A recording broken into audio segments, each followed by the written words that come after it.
progressed, a bit older, well, most of you anyway. So it's not all about getting old. I find I've become more patient. In fact, I'm more patient now than I was 10 or 20 seconds ago. I'm the product of a totally dysfunctional family. As a family, we never spoke to each other at all. When I was 50, I spoke to my sister for the first time. Then the next day I broke up with her. My mother was German, but I don't think she really liked me. My first memories was being in a cot, and I'd see this lovely, cuddly teddy bear, you know, hanging by a string from the ceiling. And throughout my childhood, I was always just out of grip, could never grasp it. But then I always remember my mother at night, after she would, I could feel this hot, kind of moist breath in my ear saying, "Son, when you grow up, then you'll find affection." So anyway, I seem to be wired totally differently. I'm a bit dyslexic and I haven't read very much. In fact, when I was 8 years of age, I had this most traumatic experience. I was in the local library. It was my first time there, and I was into non-fiction. So I grabbed three books and brought them to the counter. And the first one was a short history of an egg timer, followed by the Tantric Yoga Guide to Lovemaking, and Volume 2, Tantric Guide to Flower Arranging. The librarian took one look at them and me, and they said, "Fuck off into the children's section." I decided that day never to read again. So I kind of went into a trance, which basically was an emotional shutdown as an electrical engineer for 30 years. Some experience flashed back to me is that for 20 years I always stopped at these traffic lights, and to one side was a dry cleaners, south side cleaners. And for one day I just noticed, and it said suicide cleaners for those who don't want to come back. So that's the way it's continued with me. In fact, at my age, I'm so socially inept. In fact, I'm totally inept with women that even Match.com can't even save me. So I've resorted to those websites that my internet provider blocks, which is matchmearide-before-I-die.com, pimpmytool.com, followed by aridebeforedeath.com. Anyhow, when I was growing up, religion was the big thing. I mean, I always remember kneeling on the bedside, saying, "Dear Lord, make me a babe magnet." I thought I'd be socially inept for the rest of my life.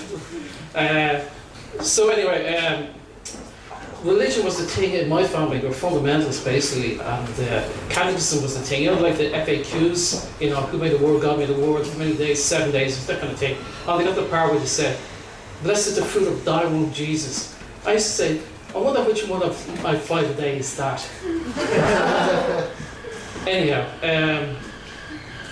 yeah, I love taking the piss out of religion. In fact, I love doing crucifixion jokes.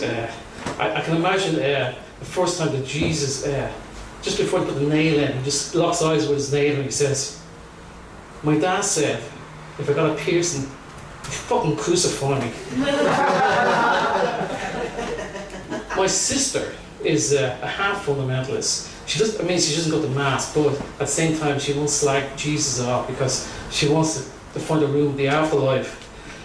So I was rehearsing with her one day, and I was saying to her, "I want to bring the crucifixion of the day." I mean, it was the King of the Jews who were the crucified. This was like the Oscars then.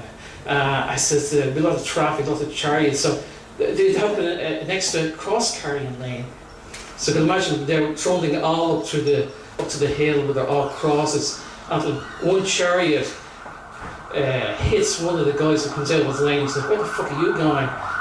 And he says, "Well, I have my cross to carry." Yeah, we all have our cross to carry in life. So I said, I want to replace the INRI logo on top of the cross with IKEA. And she asked me a profound question, was, what was INRI? And I said, King of the Jews. He says, what? He was Jewish? Anyhow, where was I? I'm getting lost now.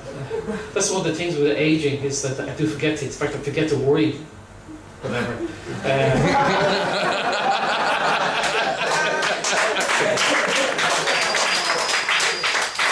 Well, here's the thing. I totally misconceive things and misunderstand things. In fact, I remember getting the Lewis the other day, and I put in my money for the 7-day adult ticket, and I noticed half the money came back out. So this is fantastic, but I can't explain it. Hopped onto the Lewis, 2 stages down, I pick up my ticket and it says 7-day for a child. Even the ticket vending machine doesn't understand me. So fuck it, the inspector would approach me. So we lock eyes, and then I turn around, I lick the window.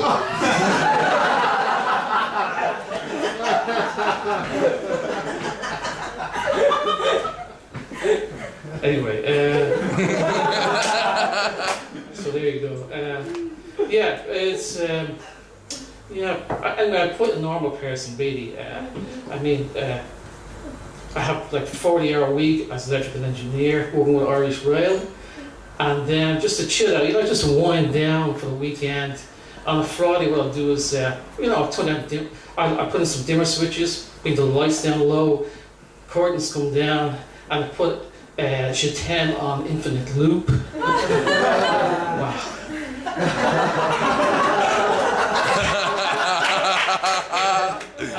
And the high point is the fact that I get out one of my favourite 5-amp circuit breakers and spend all night sketching it from all different angles.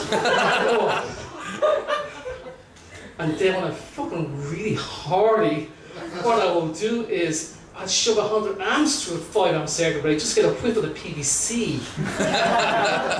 Anyway, so much for my boring normal life. So that's it, folks, and thank you for being a great audience. Thank you.